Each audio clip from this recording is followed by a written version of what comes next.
Guthrie. We worked together before. We've known each other from years from Turner. He has his own company now, Arcade 160 Studios, for years, and he's doing some amazing work. And we're going to look at some clips. How you doing, Jimmy? Doing great. How are you, Sean?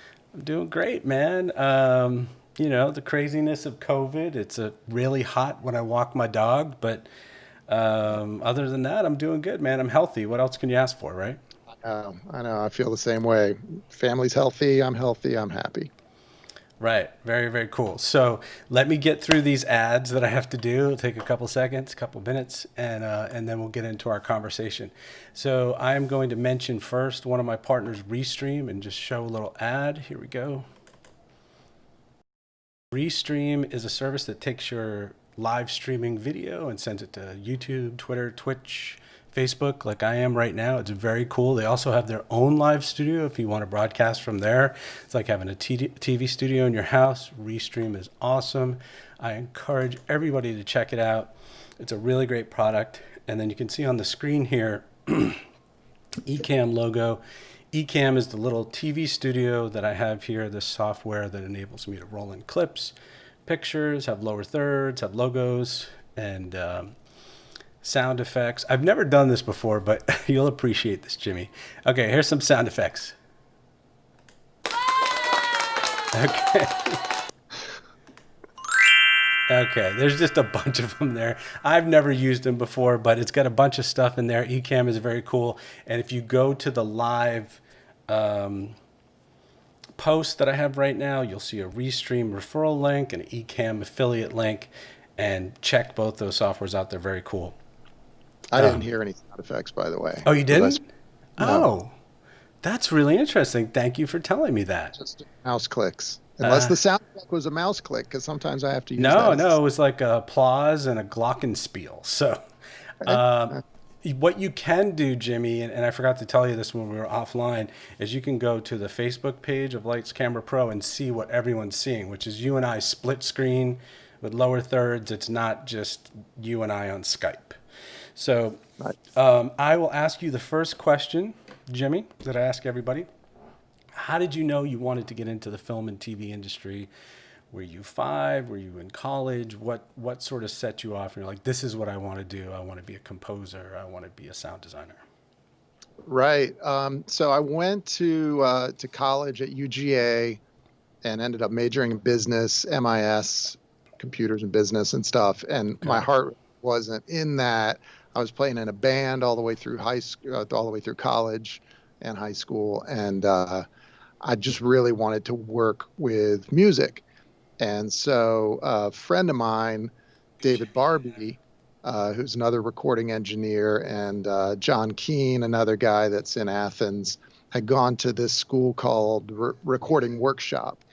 And it's like a really short, intense program. It's in Chillicothe, Ohio, in the middle of nowhere. Uh-huh. And you go there for 6 weeks and you learn the basics so that you can be useful as an assistant to somebody, and then you learn on the job after that. And so I did that, came out, got a job at a music studio working for free from an old friend from college, and I worked for free for 6 months until I figured out that you can't work for free forever. Yeah. So I I got a job at Doppler, which is a local, Okay. Yeah, I've heard of Doppler. Yeah. and thought, okay, well, I'm going to do music stuff here. But really, their bread and butter was advertising.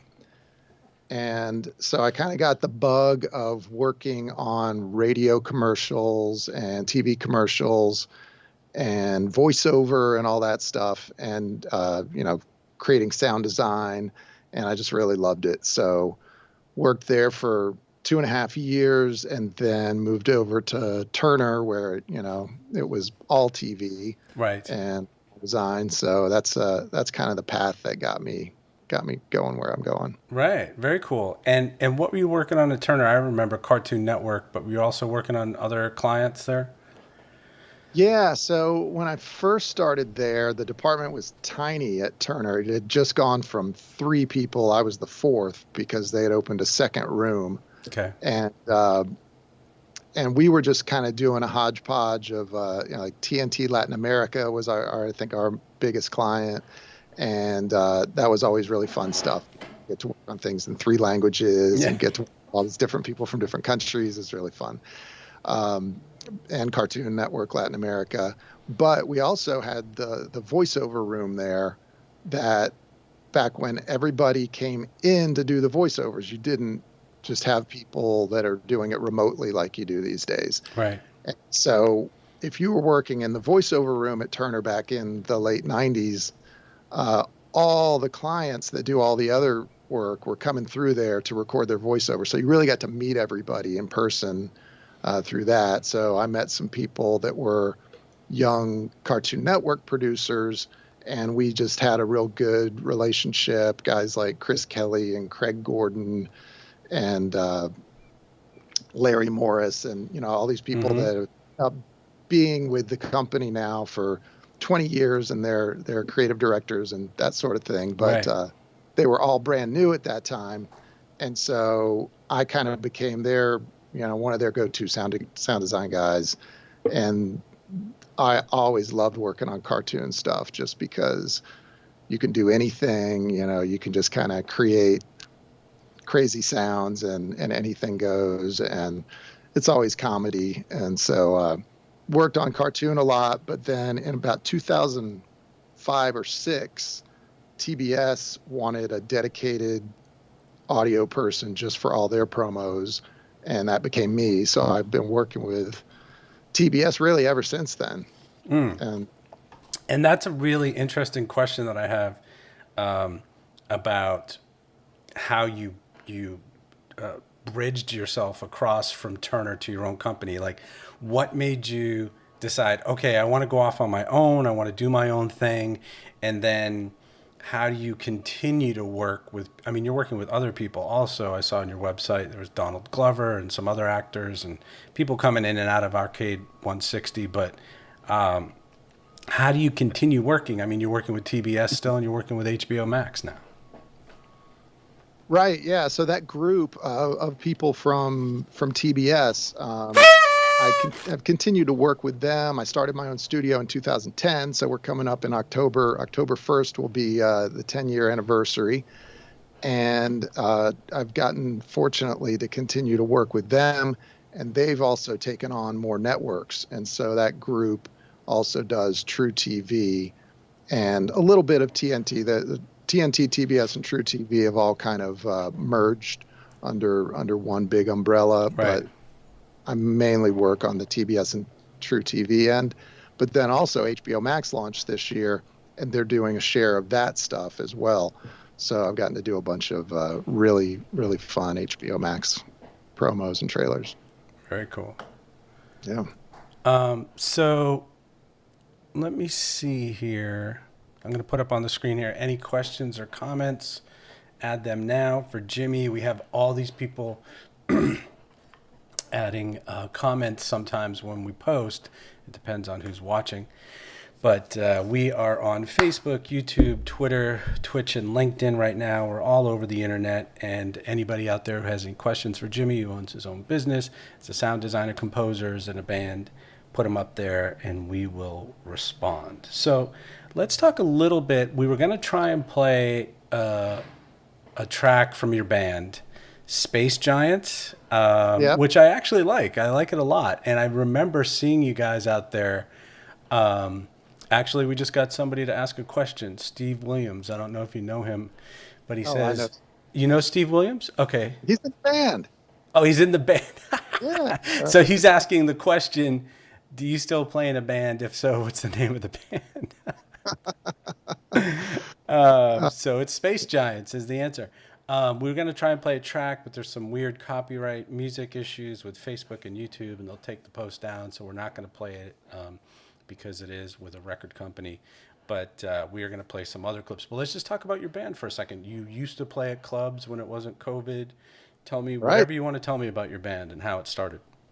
Yeah. So we started, I guess it's been 5, maybe 6 years ago. And we're 4 guys that play original rock. And I write songs Steve Williams, who the commenter that wanted to know if I was still in a band, he writes songs in my band. So that was a great question, Steve. Right. And but and then all four of us really we collaborate, and so we all contribute to writing the songs. Right. And we play out at Smith's Old Bar, normally during normal times. I'm hoping all these places survive through the pandemic because it's really, as hard as everything is on restaurants, it's even harder on live performance venues because they're just shut down. Yeah. So, yeah, we love playing. We get together once a week to rehearse when it's not a pandemic. Right.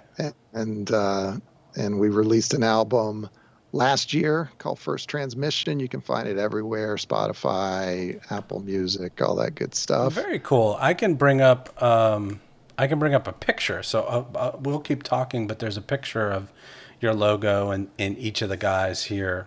I don't know if you have YouTube up and you can see it, but yeah, that's very cool. And I listened to the track. I mean, is it off to say that it's kind of like Stray Cats in that genre of music, or is it different than that? So that one song that I sent you is called 45s, and that is sort of a throwback song about my collection of records that I had when I was a little kid. My older brothers and sisters, I'm the youngest of 5, and so I had all these old scratched up records in a little fold up record player. Okay. And a lot of them were from late 60s, early 70s, and I would just sit upstairs in the room over the garage that we had and listen to these records over and over. And that's part of how I got my love of music and sound and everything. And so this song is just sort of a tribute to that. And I did it in a style of kind of an early 70s, a little bit of that tone rather than a lot of our other stuff is a little bit harder rock, a little bit more. Okay. Is it rockabilly? Is that what you call it? Rockabilly? Or is it like a different? It has a little bit of a rockabilly vibe to it, but I would say it's more like anywhere from Cheap Trick to Elvis Costello, kind of guitar rock, power pop, we like to call it. Okay. I'm going to ask you one more question about what instrument you play, but there's someone here, Conifer Lawson. I don't know if you know them. Yes. What are your biggest pet peeves in regard to sound when you're watching TV or a movie or listening to music? Oh my gosh. Most of my pet peeves would be like watching TV. I can always tell when somebody hasn't used an audio person for their mix of their show. Usually a promo or a commercial, they're going to have a good audio mix, or at least somebody that gave some love to it. But if you're watching a reality show or, a lot of TV shows that seem like they would have the budget to just have somebody spend a half a day or a day working to smooth out the sound. And you hear people that are obviously cut together from 2 different locations, and you can hear the difference and a word that's cut in there from somewhere else that they said, and just things that I spent a lot of time smoothing out. So Bad usually when sound design is what when you're I talking do about. the job right, people don't notice. Right. It's like, do notice when all these inconsistencies are happening. So yeah, that stuff bugs me. And then sound effects, I joke sometimes with my wife that like we'll be outside and there'll be like a really loud bird. I'm like, that sound effect of the bird is way too loud, but of course it's real life. But right. there are some sound effects that people will put in things on TV that I'll just have a pet peeve with it being too loud or too quiet. That's very funny that you say that, because when I first got to Turner Sports, because I was at Cartoon and TCM for a while as a video editor. I first got to Turner Sports, and I can't remember the sound designer, but for some reason somebody asked him to pump up the sound effects, and it was just like, some guy dunking, and it was like And I was like, whoa, whoa, whoa, this is way too, like, this is not working at all. This is way overboard. And he was like, okay, and he fixed it. But he was like, okay, you want the crazy sound effects? Here we go. You know, we're gonna have Yeah, give it to you that way. explosions or whatever.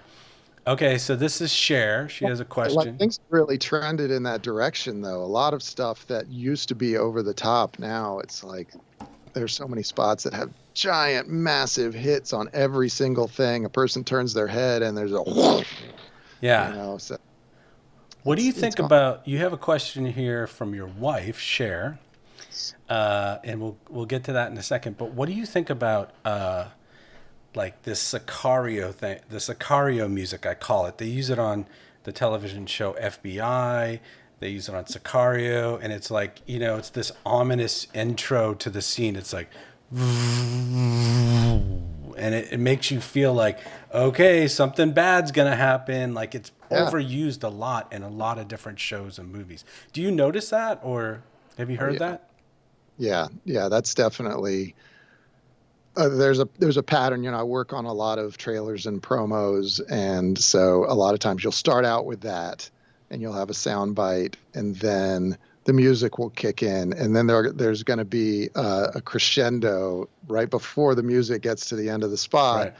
and they have a thing that's called a riser that's always in there. Sometimes two or three of them layered on top of it, which is just kind of this noise track that gets louder and louder until it stops, and then the person says the final line, and then boom, it goes to the end page. And so it's a very that's been the pattern for the last 5 or 10 years, that they start out, like you said, with that Sicario sound, and then go into the big ride. Yeah, I feel like it's definitely a trend. Okay, so here we go. We're going to add this to the broadcast. This is Cher saying, do you have a favorite type of project to work on? Bands, TV, animation? What do you like the best? I like the variety. So, I mean, one thing that I love, I think that keeps me doing what I'm doing and keeps me excited to do it every day, is that there's always a new challenge. And so I really like doing animation stuff. I also really like editing voiceover and making things sound natural. I just did a spot this morning where the people were talking on the beach, and there were all these edits cut together of people talking, but there's ocean sounds behind them. And some of the times the person's talking really quietly, and sometimes they're talking loudly. And when you try to even those out, then the ocean sounds sound really weird behind them, because you're pumping up the volume, you're pumping up the ocean, and it just kind of like a train wreck. And so I can go in there and with noise reduction and different tools make things just sound natural. And to me, that's fun. I just like problem solving. Right. So Right. I'm geared that way. I mean, I'm glad that I like doing what most people would think is tedious, but I like that stuff. But yeah, I really like working on trailers, just because they've usually had a little bit more love put into them from the editorial side, that somebody has really spent a lot of time cutting together a good trailer, and then I get to put the final polish on it. Right. Yeah, it's interesting that you say problem solving, because I think this is about my 59th interview so far with this podcast, and I've done audio and video. And universally, people are saying that their job is problem solving, whether they're producer, director, writer, actor. Everybody's trying to figure out how to make this, whatever it is, the scene work, the music work, composing music, whatever it is, everybody's trying to solve problems. And especially directing, you just have like a million problems you have to solve every day. Absolutely. I mean, I think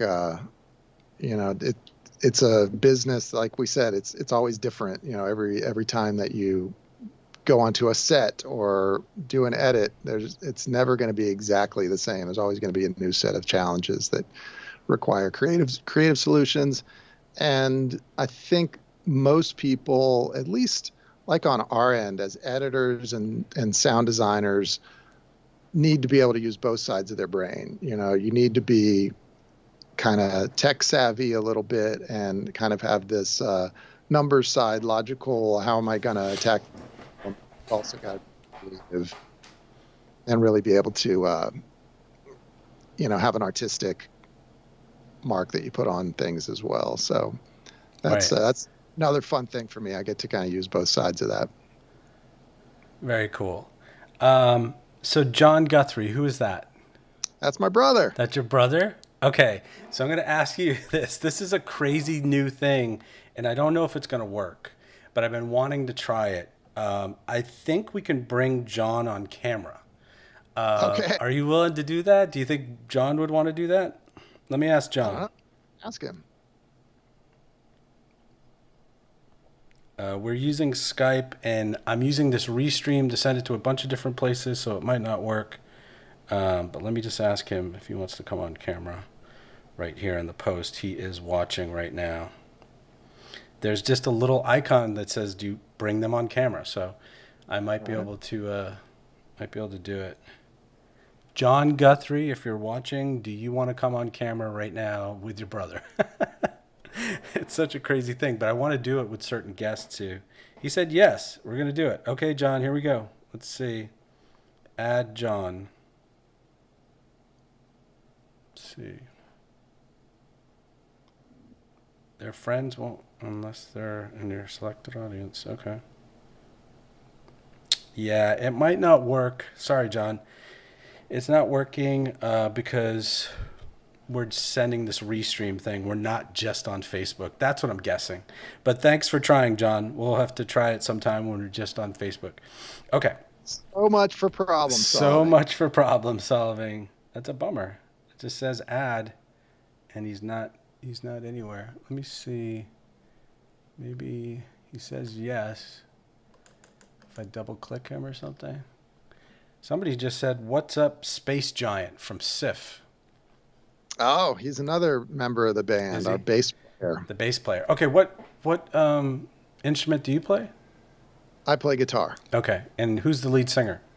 That's me as well. Oh, geez. Jimmy does everything.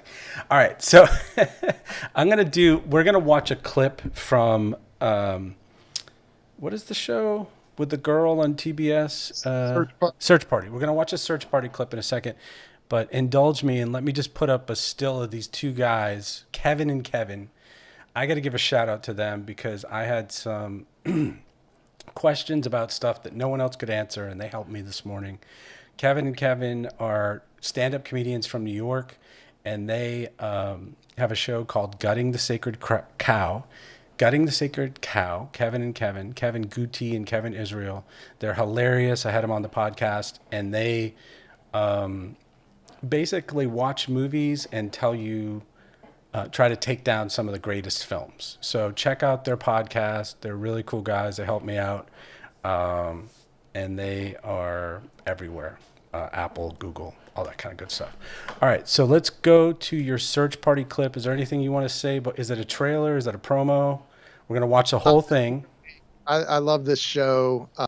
Unfortunately, this clip has spoilers in it because it's season 3. And so, hey, if you haven't watched seasons 1 and 2 of Search Party, then you're going to get some spoilers here. But this show's really great. It's got Alia Shawkat, who was in Arrested Development. She played Maybe in Arrested Development. And it's just got an incredible cast of these 4 comedic actors that are so fantastic. And I just love the show. And it's been a privilege to be able to work on it for 3 seasons. The first 2 seasons were on TBS, and this 3rd season is now on HBO Max. And so everything's on HBO Max if people want to watch it. Very cool. This will be full screen with audio. It's 2.5 minutes, and we won't be able to say anything. We'll be muted. So here we go. We'll talk after. This is the Search Party trailer. This is the United States versus Dory Seif and Drew Gardner. Counsel, are you ready to proceed? Oh my God! The legal system is so messed up! Dory? Oh my God! I haven't seen you since high school! Hey. Girl, look at us. We made it! Okay, so who told? Out with it. What do you mean? Obviously, one of us told the authorities. It wasn't me. It wasn't me. What about Chantal? What? I think it was April. It wasn't April. Great, then it was Elliot. How could it be me? I brought it up. Dory, see? Where? Your lawyers. I'm gonna close my eyes for a minute. Dory, look at you in that cute prison jumpsuit. You're famous. Why? Your arrest was the most fabulous public arrest ever. Could these hipsters be cold-blooded murderers? This is just a huge misunderstanding. How does it feel to be a viral sensation? A case that's amassed international attention. Come on, Dory, one for your fans. Do you think we're the most famous people in the world right now? I hope so. Me too. We just ran Mr. Goss's prints. There's a perfect match where the body was found. I don't have fingerprints. When I was 12 years old, I pressed my hands onto a hot plate to impress some straight friends, and they burned off. Now, do you want to arrest me, or should I just go?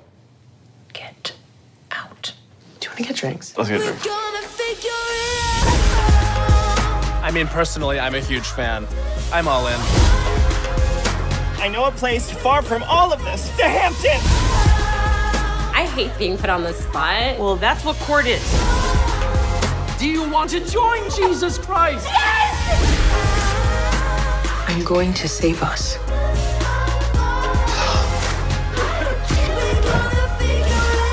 truth will set us free! The truth will set us free! Stop! You're all psychopaths, just manipulating and killing people all the livelong day. We're gonna figure it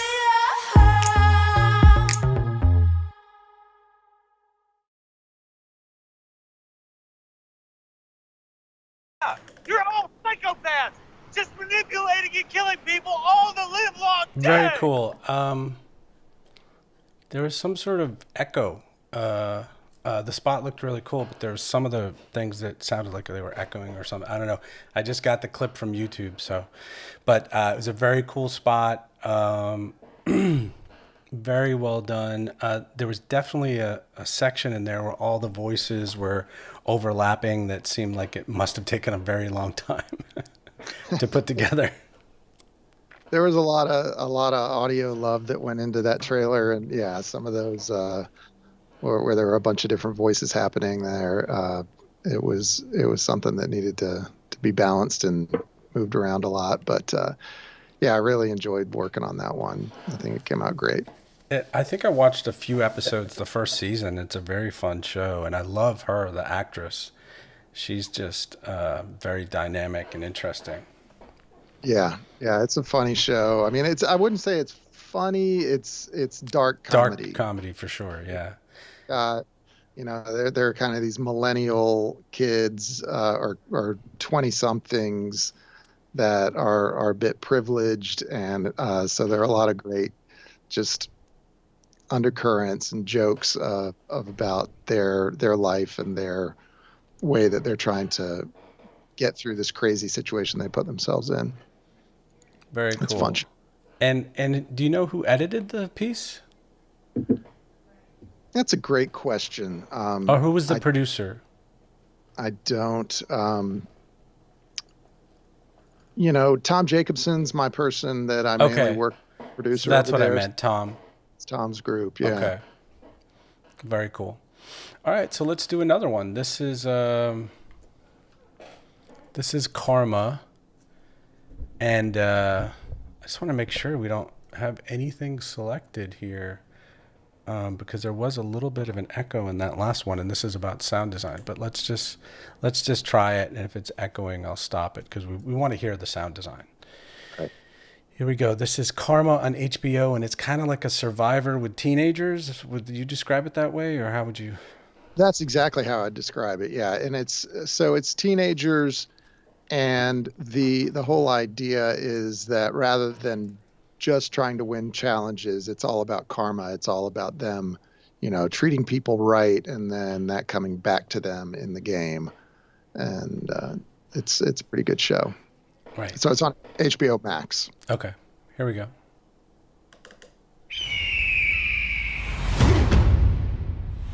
"18 teenagers from all over the country have traveled to this remote alpine forest to compete in a game unlike any other. To win, they will have to conquer the elements, compete in physical and mental challenges, and most of all, master the laws of karma. Karma means what goes around comes around. Let the games begin. There was nothing but wood and a sleeping bag. Totally missing my mom's right now. I'm furious. I like my team over any team here. We have to work together, otherwise, we're going home. Let the games begin. Everybody ready? Go! Let's go! I was born for this. You know that we're a strong team. We deserve to be here. Karma's gonna come back and get him. The stakes are high, the prize is big, but how do you want to be remembered? Whoever goes home, it's up to fate and it's up to karma. I would do anything it takes to win. It's better to make friends than enemies.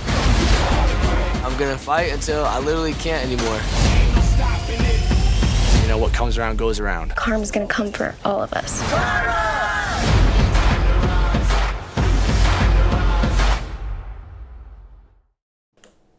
That's very cool. And are you, this might be a stupid question, but are you doing all the, like, is that stuff that you are supplied with, or you find, or you create, you compose? How does that work? Because it's very cool. It's a combination. So in that particular one, it did come in with some of those sounds in there, but always a lot of balancing that happens where, I'll get things from great editors like yourself, and a lot of times the sound effects are overriding the voiceover, or the voiceover and sound bites are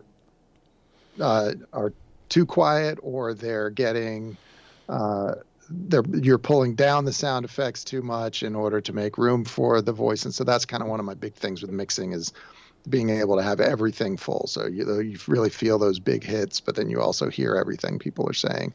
That's kind of the long and short of a lot of what I do, is like you feel the music and the bigness of everything, but then you also get what everybody's saying.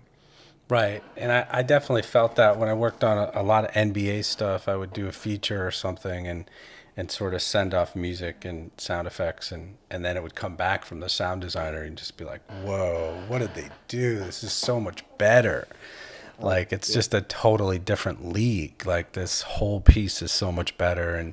And then it feels like it's validated to go on television, because sometimes we'd have to mix ourselves and we'd put it, on NBA.com or some website or something, or for a meeting or something, and it just doesn't have the same power and intensity, and it just doesn't work. It doesn't work as well as when a sound designer completes it. But you've also done some composing, right?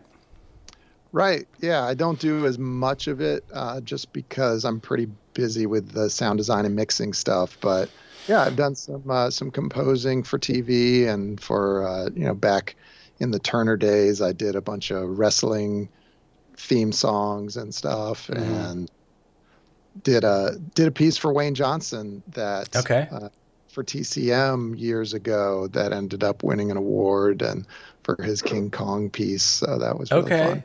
Was that what you had on your demo? Yeah, I think so. Yeah, okay. I saw that. That's very cool. Yeah, this podcast is weird, man, because do you remember Chris Merrifield from TCM? Oh, yeah. So he was looking for somebody to do some voiceover and also someone to do some directing on a award show that I guess is going to be virtual. And he contacted me, and then I gave him Steve Henderson's name, and he also, I think, was talking to Jim Isa, who I interviewed, and Jim Isa was talking to this other art director who wants to make feature films about funding that was on the show. So there's a lot of fun stuff that comes out of this thing. But I do have to tell you, I think I know from editing that travel piece with you that your daughter's name is Lily. That's right. Okay, so Lily has just posted looks like a lightning bolt and a heart. Woohoo, yeah. All right. Thanks, Lillers. All right. So yeah, speaking of the travel show, so my family put together a pitch pilot for our own travel show called Guthrie Family Getaways about what was that, like 11 years ago or Yeah, it was a something. long time ago. Whatever happened with that? Did you hear back or? You cut the 7-minute sizzle reel. Right. You did countless hours for us. We appreciated that. Uh-huh. So, well, and it never made it to TV, but the sizzle reel is still out there. You can still find it on YouTube. Okay. Yeah. Very cool. I love Anthony Bourdain and No Reservations and Layover and all that stuff. And I would love to travel the world and do a show like that and just go to different restaurants and places and talk about it. Yeah. We kind of decided eventually, because we thought about doing it as a web series and kind of producing it ourselves. Mm-hmm. And then we realized maybe if you're always working when you're on vacation, it's not really a vacation. So that's exactly what I was thinking. I love the family angle because nobody's really doing that. And it could be good for Disney Plus or something, or one of these family networks, Freeform or something. But that's what I thought. I thought, do I really want to go to Greece or Italy or somewhere like that, England, and have a camera and, like, I just want to enjoy it. I know. Yep. So, and then what happened? 8 years later, I contacted you and you did the sound mix for my short film, Ramona, An Online Date Got Bad. And that's on YouTube. Fantastic, by the way. Yeah, it was fun, man. It was really fun. That was a fun thing to do. So let's move on to, we were talking about Arcade 160. You are super busy because I tried to get you on the show 3 times and finally you're here. And if you have to go, just let me know. I don't know if you have a deadline or something. It's COVID and it's crazy, but you are super, so you're just doing everything through Zoom and tons of projects and... Yeah, I'm just doing a little bit of the Zoom WebEx stuff with clients, but a lot of it's just remote, and you just send the approvals and everything through the web. So people don't come in as much as they used to. You used to have a client sitting back in that chair right there all day long, and they don't do that anymore anyway. So this job really lends itself well to the quarantine. But yeah, I've been super busy. Really grateful for that. Last night I was here till midnight, so I knew I had this coming up, and I'm like, all right, well, I don't want to be up against a deadline when we're doing this. So, yeah, it's good to be busy. It is very good to be busy. Can you just talk about that a little bit? Like, did your hours change when you left Turner and opened your own business? Is this like 7 days a week because you're doing the bookkeeping and you're setting up the rooms, and like, are you doing everything, you and your wife together, or how does that work? Yeah, we do everything, and there are times when I have to work a weekend, but most of the time, it's regular business hours ish. I mean, I'm here from 10 to 7 pretty much Monday through Friday. Okay.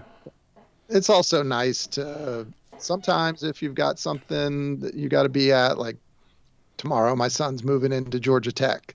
And so I'm going to work it out where I'm able to do that.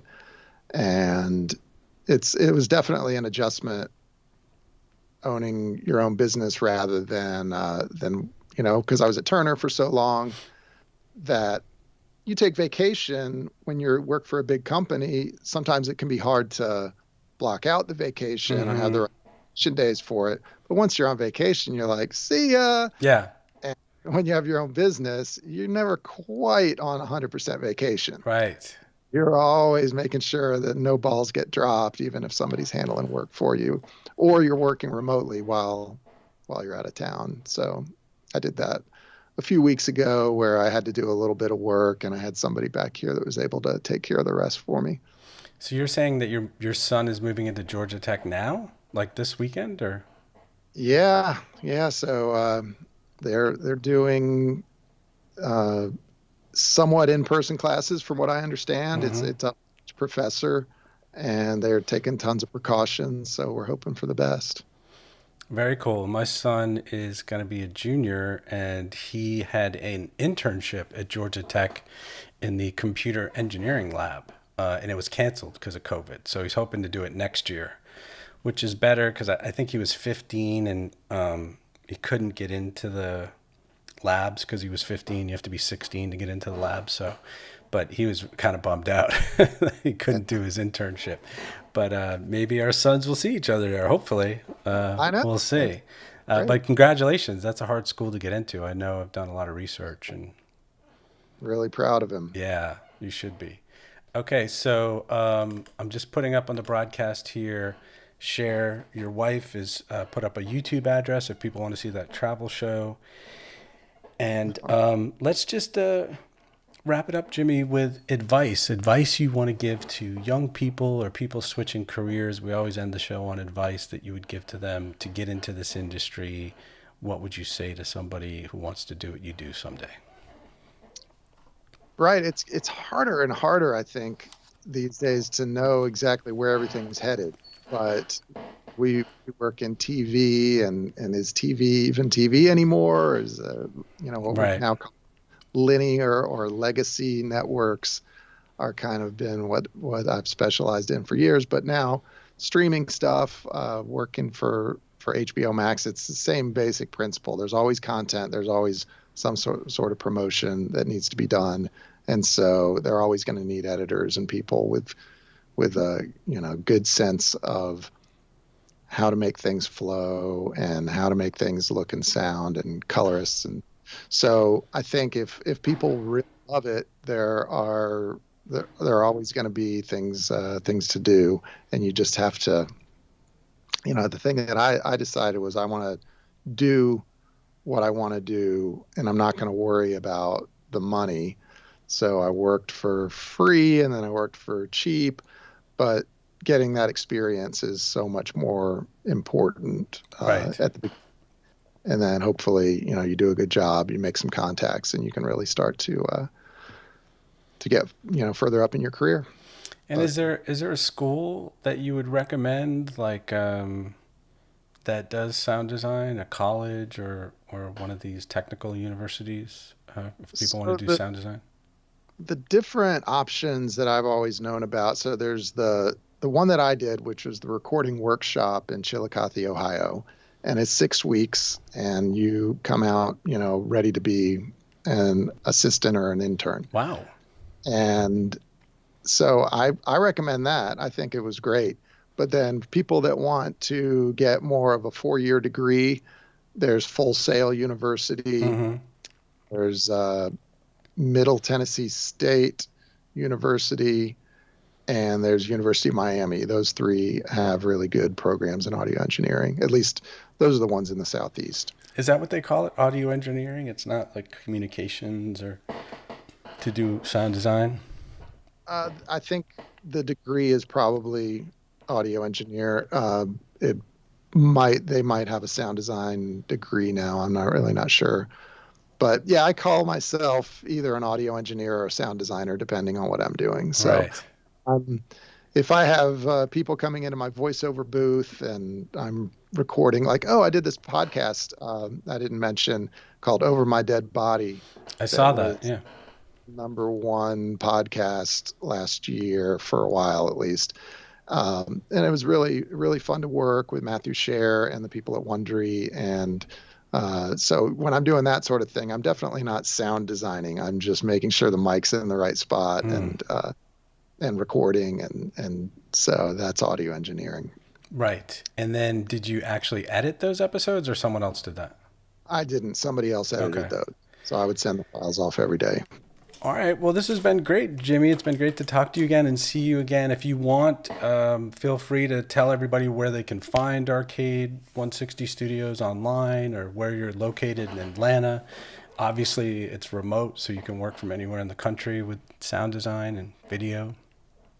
Yeah, so we're located in Midtown, and most people, like I said, don't come in anymore. So. But we're at arcade160.com. You can check out the website, and hit me up. Hit me up. Very cool. All right. Well, hopefully I'll get to come see your band, Space Giants, at some point when you're back in the venues and not just playing remotely on Zoom. That's awesome. Very cool, man. Thank you so much for doing this. I'm going to share it all over social media, and if you can do the same, that would be great. And in about 2 months, because I'm so backed up with so many interviews, I do about 2 a week, this will be an audio podcast, and I will send you a link, and you can share that around too. But thanks so much, man. This has been great. All right, Sean. Thank you. All right. Talk to you soon. You have a good day, and take care. All right. Okay. Bye, Jimmy. Bye.